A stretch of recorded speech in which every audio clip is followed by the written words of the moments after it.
The proof in my hand can save lives. Why would you humiliate me before everyone here today? Your files went to our rival. Tell him what you sold. I sold nothing. You buried the warnings. I choose this company. Then remember what you chose when the truth finally finds you in this room. At 1:17 on a bright Monday afternoon, 300 guests watched Korean billionaire Jihoon Han sign the most important merger of his life. Across the stage, his Black American wife, Amara Han, stood alone, clutching a silver crane-shaped drive. Jihoon did not reach for it. He signed his name beneath a deal worth $8 billion. The applause began. Amara's fingers closed around the crane. Her face lost its color. Then her knees folded beneath her, and the woman he had just refused to believe collapsed beside his polished shoes. If that choice already hurts, subscribe, like, and tell us where you are watching from. The real betrayal has not surfaced yet. Jihoon dropped the pen and caught Amara before her head touched the marble. The ballroom music stopped. The silver crane slipped from her hand and spun between them. Mina Park, Han Meridian's chief financial officer, moved quickly toward the cameras. "Give her space," Mina ordered. "This is a private medical emergency." But nothing felt private. Reporters had already recorded Jihoon choosing the merger after Mina accused Amara of selling confidential files to an American competitor. Jihoon had seen printed messages bearing his wife's name. He had heard Mina say the leak could destroy 20,000 jobs. And when Amara had asked, "Do you believe those pages or do you believe me?" he had looked at the contract.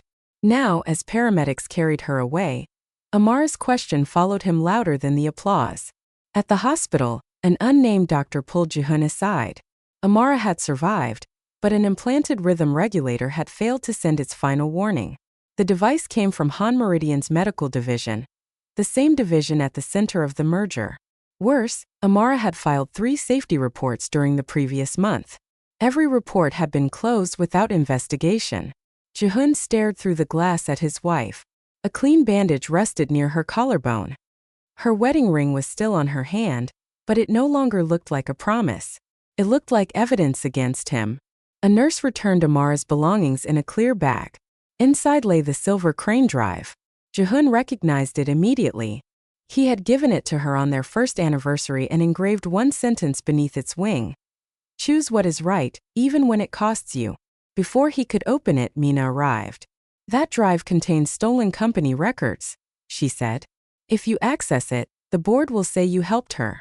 Jihoon looked at Mina, then at the woman behind the glass. For the second time that day, his empire demanded a choice. 3 weeks earlier, Amara had woken to a silent red alert on her health app. She was a medical ethics attorney, so she knew a missing warning could be more dangerous than a loud one. She compared her device record with public complaints and found 43 patients reporting the same sudden battery drop. All their devices came from one production batch. She took the pattern to Jihoon in his office. He had not slept properly in months. Han Meridian's share price was falling. Banks were calling, and Mina kept reminding him of the childhood day his father's smaller company collapsed. Jihoon had been 12 when strangers removed furniture from their home. He had promised himself he would never let an empire fall around his family again. "Pause the merger for 48 hours, Amara asked. "Let an independent team inspect the batch." "You have patient complaints, not proof," he answered. "Then help me find the proof." He rubbed his eyes. After the signing, Amara's voice became quiet. "Truth does not wait for a convenient quarter." She left without arguing. That silence should have frightened him. Amara contacted Daniel Cho, Han Meridian's Korean-American Compliance Council. Together, they traced the missing alerts to an executive override. Daniel copied the audit trail onto the silver crane drive because Amara no longer trusted the company's server. 12 hours later, Mina suspended Daniel, locked Amara out of the building, and produced messages showing Amara negotiating with a rival. The messages looked perfect. That was why Jihoon believed them. Subscribe, like, and comment where you are watching from because the first answer is about to make Jihoon's mistake even worse. Daniel entered the hospital corridor carrying a sealed court order. He had recovered the original message headers from an independent archive. Amara had never contacted a rival. The account that created the false conversation had logged in from Mina's private executive terminal. Jihoon felt the corridor tilt beneath him. Why would Mina frame my wife? Daniel's face hardened. Because Amara found something bigger than a defective battery. That was the major twist. Amara was not attacking the merger.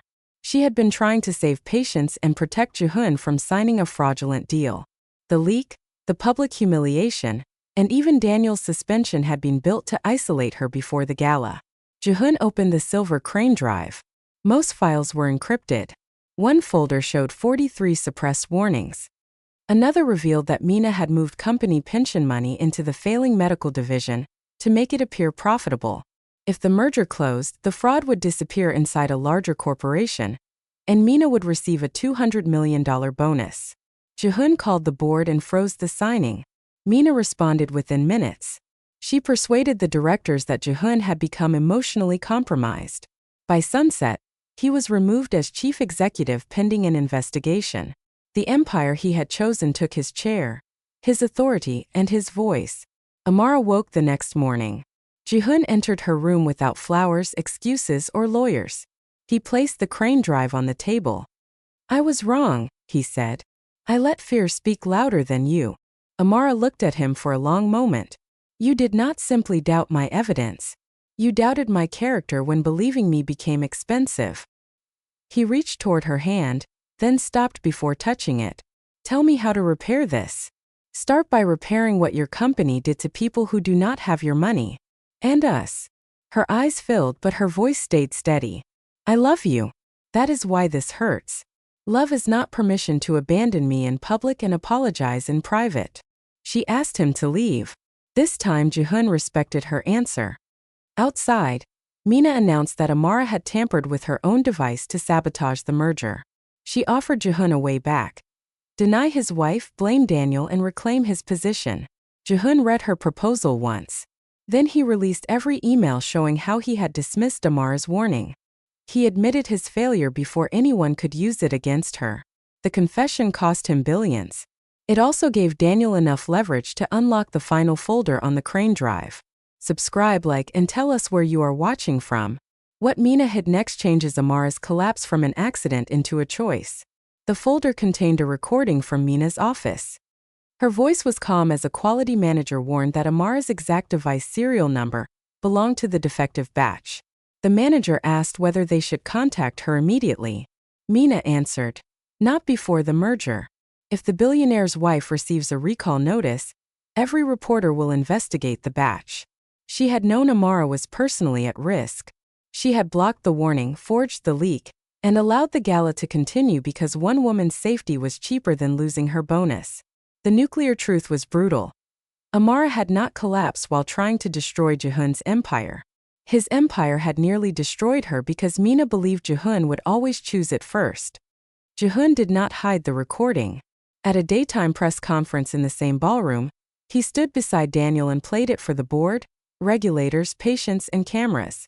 Mina tried to leave, but investigators met her at the doors. The merger was cancelled. A full recall began. Pension funds were restored, Mina's assets were frozen, and every affected patient received free treatment and compensation. Then Jihoon did what no advisor expected. He resigned permanently, sold enough of his personal shares to create an $800 million patient fund, and surrendered family control to an independent safety board led by doctors and patient advocates. He did not call it sacrifice. He called it the bill for choosing wrongly. Amara watched the press conference from the hospital.